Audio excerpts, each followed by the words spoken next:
Good morning, class 8. Welcome to our science class.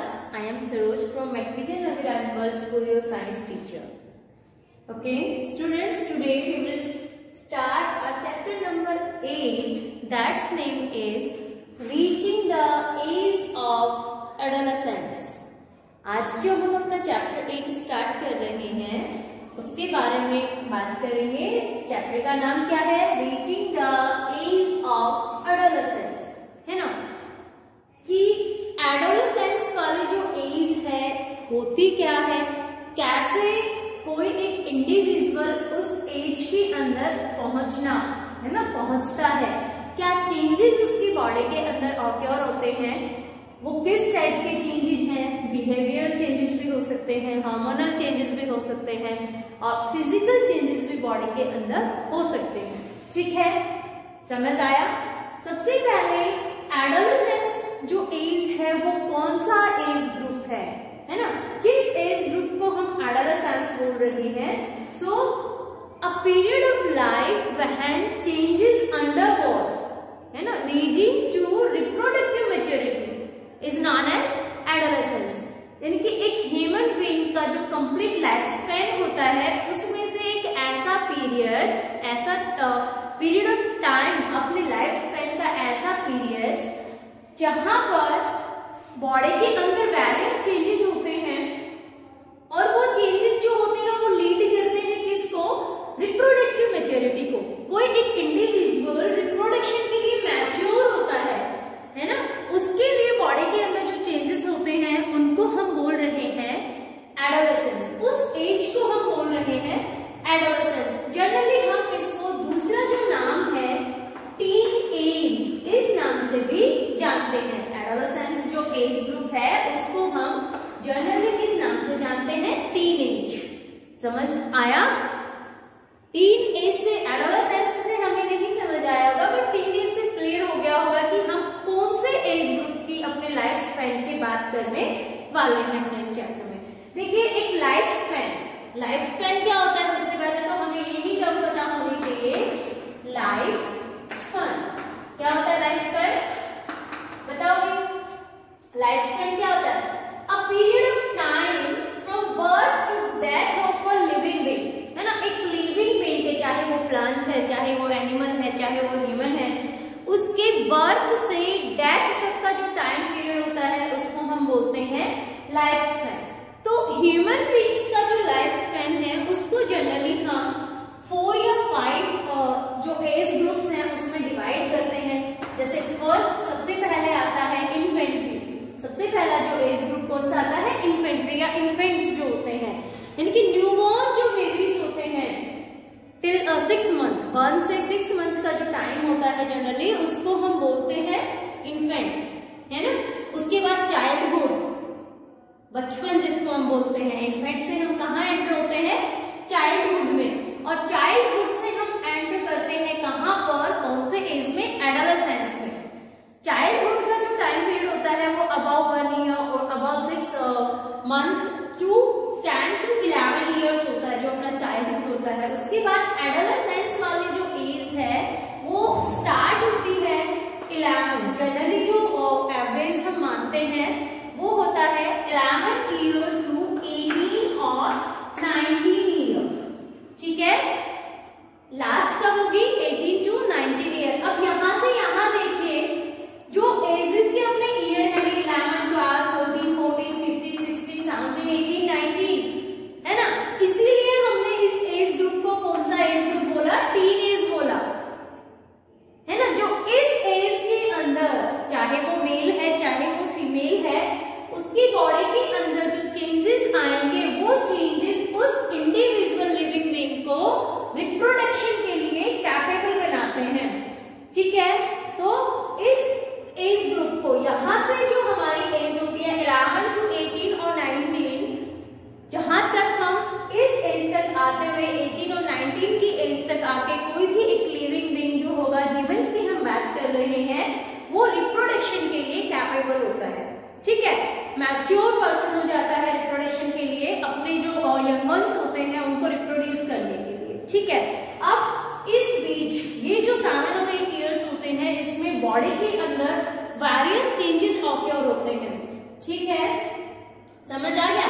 देखो age group को तो हमने बोला एडोलेसेंस, एक टर्म आती है प्यूबर्टी। टर्म क्या है? प्यूबर्टी। नेक्स्ट टर्म क्या है अपना? प्यूबर्टी। प्यूबर्टी हम किसको बोलेंगे?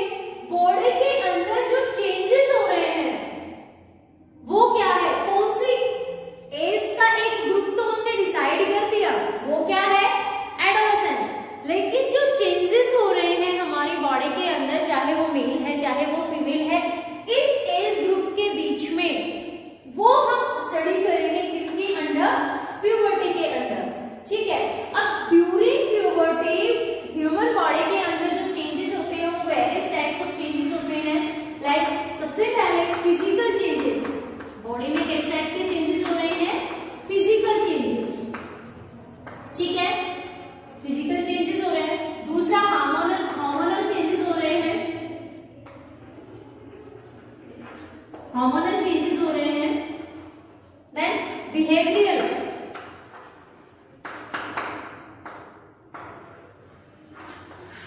ठीक है, ये चेंजेस जो होते हैं वो बॉडी के अंदर किसी भी इंडिविजुअल में ऑक्योर होते हैं। अब फिजिकल चेंजेस होंगे, मेल और फीमेल के जो फिजिकल चेंजेस है वो क्या होंगे? एक दूसरे से वरी करेंगे। मेल की बॉडी के अंदर जो फिजिकल चेंजेस हो रहे हैं वो अलग तरह के होंगे, फीमेल की बॉडी के अंदर जो फिजिकल चेंजेस होंगे वो अलग तरह के होंगे। कौन कौन से हैं? जैसे फिजिकल चेंजेस की हम बात करते हैं, मेल्स में हम बात करेंगे ब्रेकिंग ऑफ वॉइस, है ना। ब्रेकिंग ऑफ वॉइस से मतलब है वॉइस का भारी होना, है ना। थोड़ी सी ऐसी, पहले जब हम चाइल्डहुड एज में होते हैं तो नॉर्मल सब बच्चों की वॉइस जो होती है इक्वल दिखती है हमें, गर्ल्स एंड बॉयज की जो वॉइस होती है ना, डिफरेंस कम होता है। लेकिन जैसे जैसे एडोलेसेंस की एज तक हम जाते हैं और वो जो बॉडी के अंदर चेंजेस आते हैं, सबसे पहले वॉइस बॉक्स में चेंज आता है। गर्ल्स की वॉइस जहाँ क्या बोलते हैं, सापन, तीखी और पतली होती है, वही जो बॉयज होते हैं, मेल जो होते हैं, उनकी वॉइस क्या होती है? भारीपन लिए हुए होती है। ठीक है, दूसरा क्या होता है? प्यूबिक लेयर जो होती है उसकी ग्रोथ होती है, जेनेटिक ग्रोथ होती है, और जो बॉडी हेयर है उनके अंदर क्या होता है? इम्प्रूवमेंट होता है, ग्रोथ उनकी देखने को हमें मिलती है। फेशियल हेयर्स जो होते हैं वो हमें देखने को मिलते हैं मेल्स में। मेल्स के अंदर मस्कुलर ग्रोथ होती है ना, शोल्डर से ब्रॉड नेक जो आती है। सो मेल्स के फिजिकल चेंजेस में हम बात कर रहे हैं, मस्कुलर ग्रोथ होती है। वहीं फीमेल की अगर हम बात करें तो उनकी जो वॉइस है वो मेल से डिफरेंट होना स्टार्ट होती है, जो शार्पनेस आती है वॉइस के अंदर वो इस एज में आती है। साथ ही ब्रेस्ट ग्रोथ होती है। नेक्स्ट, क्योंकि यहाँ पर जो अपनी मैमरी ग्लैंड्स होती हैं, है ना, वहां पर उनकी ग्रोथ जो है वो गर्ल्स में होना स्टार्ट हो जाती है। हमने क्या पढ़ा था कि जो प्यूबर्टी है उसके अंदर, प्यूबर्टी वो चेंजेस हैं जो किसी इंडिविजुअल को रिप्रोडक्शन के लिए कैपेबल बना रहे हैं। ठीक है, सो गर्ल्स में मैमरी ग्लैंड्स जो होती हैं उनकी ग्रोथ होना स्टार्ट हो जाती है, एक्ने। ठीक है, उसके अलावा प्यूबिक हेयर की ग्रोथ होती है, जेनिटल जो ग्रोथ होती है वो ग्रोथ होती है। और जैसे अभी हमने बात की थी कि फिजिकल ग्रोथ में बॉयज में या मेल्स में शोल्डर जो है वो ब्रॉड होते हैं, वहीं गर्ल्स के अंदर जो हिप गर्डल होता है, अपना हिप पार्ट होता है, वहां पर ग्रोथ ऑक्योर होती है। फिजिकल चेंजेस की हम बात कर रहे हैं। उसके बाद आते हैं हार्मोनल चेंजेस। मेल और फीमेल दोनों में ही जो सेक्सुअल हार्मोन्स होते हैं, है ना, उनकी ग्रोथ, उनका सिक्रीशन बॉडी के अंदर स्टार्ट होता है अपनी प्यूबर्टी में। ठीक है, then behaviour changes. Behaviour changes में गर्ल्स और बॉयज में दोनों में कॉमन चेंजेस आते हैं। एक तो बहुत ज्यादा स्विंग्स होते हैं बिहेवियर के अंदर, बहुत ज्यादा स्विंग्स होते हैं। थोड़ी सी देर में हम एंगर शो करते हैं, थोड़ी देर में इमोशनल हो जाते हैं। ठीक है, बेवजह इरिटेशन फील करते हैं हम हर एक बात को लेकर, छोटी से छोटी बात को लेकर। ठीक है, सो ये जो इमोशनल चेंजेस हो रहे हैं, बिहेवियर चेंजेस हो रहे हैं, ये बॉडी में वेरियस हार्मोन्स जो होते हैं, है ना, उनके सिक्रीशन के कारण, जो हार्मोनल अपनी ग्लैंड्स होती हैं उनकी डेवलपमेंट के कारण ये जो चेंजेस हैं वो हमें देखने को मिलते हैं। ठीक है, समझ आया? समझ आ गया? प्यूबर्टी में हम फिजिकल चेंजेस, हार्मोनल चेंजेस और बिहेवियर चेंजेस की बात कर रहे हैं, जो कि मेल और फीमेल में अलग अलग होते हैं। क्लियर? आगे समझ। सबसे पहले एडोलेसेंस क्या होता है, क्यों हमने उसको टीनेज बोला? क्लियर? 8th class.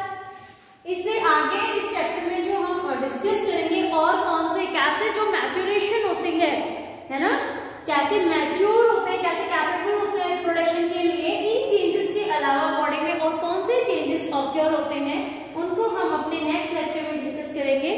तब तक के लिए thank you. Have a good day students.